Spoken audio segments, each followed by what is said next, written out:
अस्सलाम वालेकुम व्यूअर्स, कैसे हैं आप सब लोग। उम्मीद है खैरियत से होंगे और बहुत खुश होंगे। एपिसोड 92 का आगाज़ हो गया है। एपिसोड की तरफ आगे बढ़ने से पहले प्लीज़ मेरा चैनल सब्सक्राइब करिएगा और बेल आइकन पे क्लिक करिएगा ताकि हर आने वाला एपिसोड आपको मिलता रहे। तो बढ़ते हैं आज के एपिसोड की तरफ। इस एपिसोड के आगाज़ में काई कबीले का मंजर शुरू होता है। काई कबीले में तुरगुत अपने खेमे में बैठा खाना खा रहा होता है और उसे अपने शादी के दिन याद आ जाते हैं जो उसने आयकस के साथ गुजारे होते हैं और वो गमज़दा हो जाता है और खाना खाना भूल जाता है। और अचानक से अर्तुरुल उसके खेमे में दाखिल होता है। तुरगुत कहता है कि भाई खुशामदीद। तुरगुत कहता है आए भाई, जो मैंने पकाया है वो आपको भी देता हूँ। उसके बाद वो एक बर्तन में खाना डाल के देता है।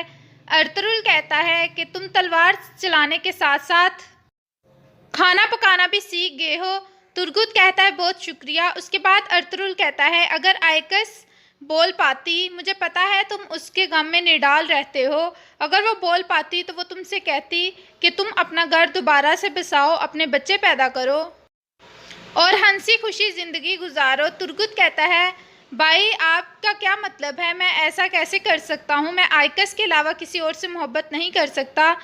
अर्तुरुल कहता है तुम्हें पता है एक सिपाही के लिए मोहब्बत कितनी ज़रूरी होती है। मोहब्बत के अलावा उसका एक बेटा होना जो कि उसके लिए उम्मीद का बायस बना रहता है और उसे किस तरह से कबीले वापस लौटने में उसकी मदद करता है और मोहब्बत किस तरह उसके रास्ते में आती है, क्या तुम इसके बारे में नहीं जानते। दूसरी तरफ जावदार कबीले का मंजर शुरू होता है।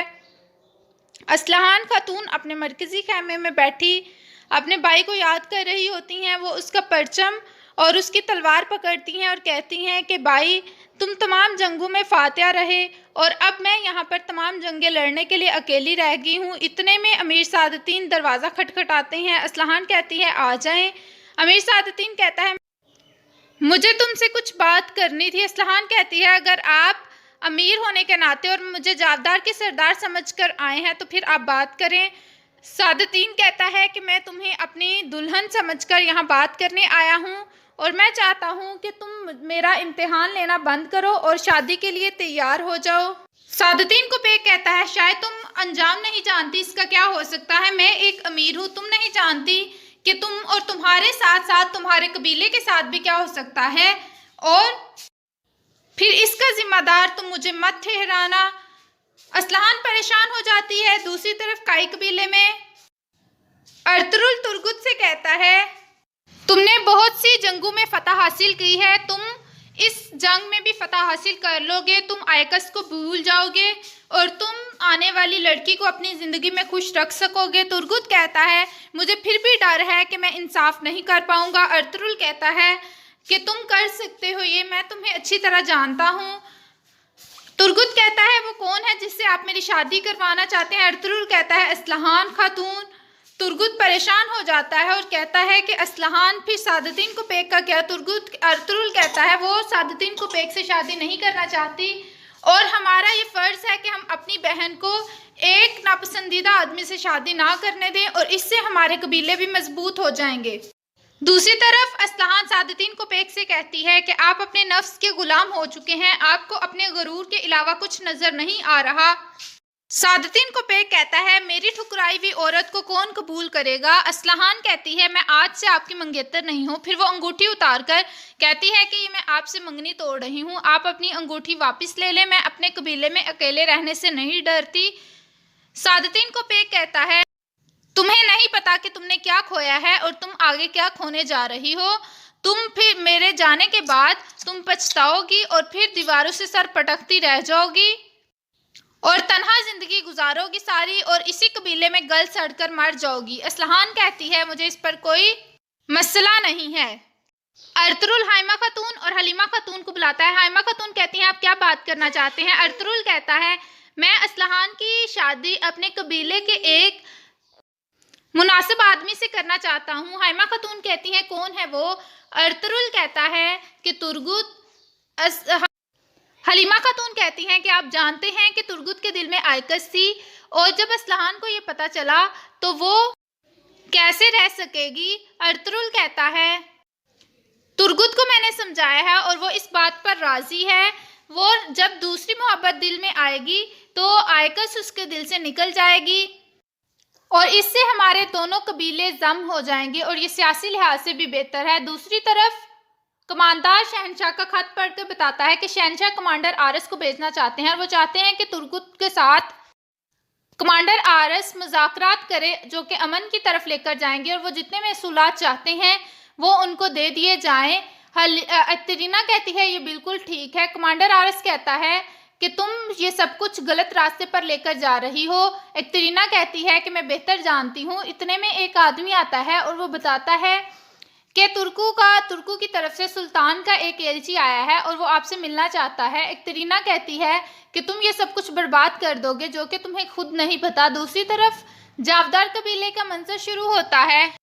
हाइमा खातून कहती हैं हम अर्तुरुल की तरफ से एलची बनकर आए हैं तुम्हारे लिए। वो चाहते हैं कि तुमने अगर अमीर सादतीन को इनकार किया है और तुम उनके शर्त से बचना चाहती हो तो तुम्हारे पीछे एक बहादुर मर्द का होना बहुत ज़रूरी है। वो तुमको तन्हा और लाचार समझते हैं इसलिए वो तुम्हारे पीछे इस तरह से पड़ गए हैं। असलहान कहती है वो बिल्कुल ऐसे ही मेरे लिए अजाब बन गए हैं। मुझे समझ नहीं आ रहा कि मैं उनसे कैसे बचूं और किस तरह से बचूं। हाइमा खातून कहती हैं इसीलिए अर्तुरुल साहब ने तुम्हारे लिए कुछ सोचा है। वो चाहते हैं कि तुम शादी कर लो। जब तुम शादी करोगी तो तुम्हारे पीछे एक आदमी होगा जो कहेगा कि मेरी असलहान को कोई भी धमका नहीं सकता।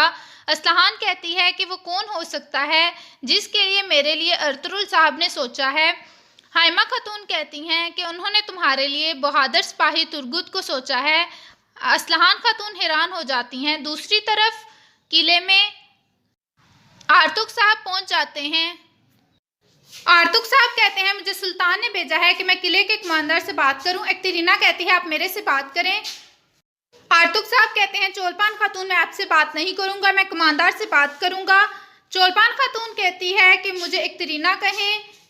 आर्तुक साहब कहते हैं कि मेरे सुल्तान ने यह हुक्म दिया है कि आप लोग ये किला छोड़ दें और आपकी फौज को बाहिफाजत नेकिया पहुंचा दिया जाएगा। बसूरत देकर हम ये किले के पत्थर से पत्थर टकरा देंगे और आप सबको इसके नीचे ज़मीन बोस कर देंगे। दूसरी तरफ सराय में अजीज सिपाही सुल्तान के पास आता है और बताता है कि अयूबी फौज हमारी सल्तनत की तरफ बढ़ रही है। सुल्तान कहता है कि वो मंगोलों की मदद से मेरी सल्तनत तबाह करना चाहते हैं। फ़ौरन से सादतीन को पेक और अर्तुरुल को हाजिर किया जाए।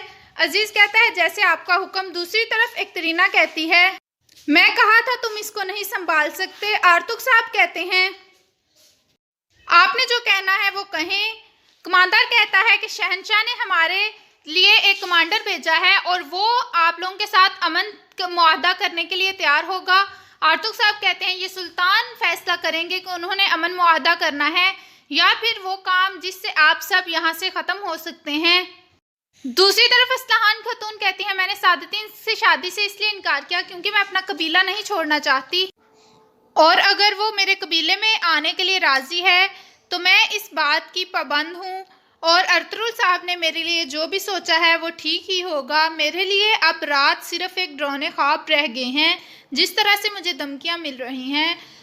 हलीमा खातून कहती हैं कि यकीनन इसका मतलब है कि तुम राज़ी हो। असलहान खातून कहती हैं कि जी मैं राज़ी हूँ और मेरे लिए इसके अलावा और कोई चारा नहीं है।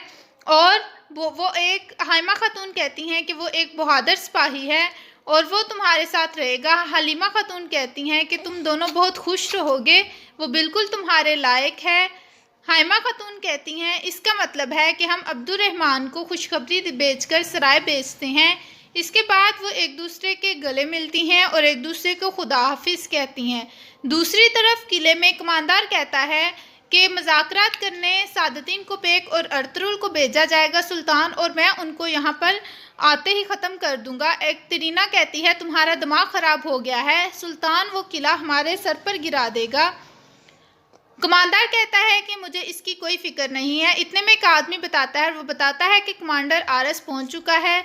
दूसरी तरफ बमसी तुर्गुत और अर्तुरुल सराय पहुँचते हैं। अब्दुर्रहमान बताता है कि भाई हाइमा खातून ने कहा है कि आप कल जाएंगे और उनसे बात करेंगे और एक खुशखबरी है। बमसी और तुर्गुत ये सब कुछ सुनते हैं। बमसी कहता है भाई किसकी शादी हो रही है? अर्तुरुल कहता है तुर्गुत की शादी हो रही है। बमसी कहता है भाई मुझे बताएं कि उसकी शादी किससे हो रही है। इतने में सादतीन कोपेक वहां पर आ जाता है। तुर्गुत कहता है चलो यहाँ से मैं तुम्हें बताता हूँ। सादतीन कोपेक अर्तुरुल को कहता है कि तुमने मेरे मामलात में दखल अंदाजी की, तुमने असलहान को मेरी तरफ से बदजन किया। और अर्तुरुल कहता है कि आप मेरे मामलात में हमेशा से दखल अंदाजी करते आ रहे हैं, अगर मुकाबला किया जाए तो आप ज़्यादा ही निकलेंगे। और यहाँ पर इस किस्त का इख्तिताम होता है। वीडियो पसंद आए तो लाइक करिएगा, कमेंट करके बताइएगा कैसी लगी आज की एपिसोड। और फ़ी ईमान अल्लाह, दुआओं में याद रखिएगा। अल्लाह हाफिज़।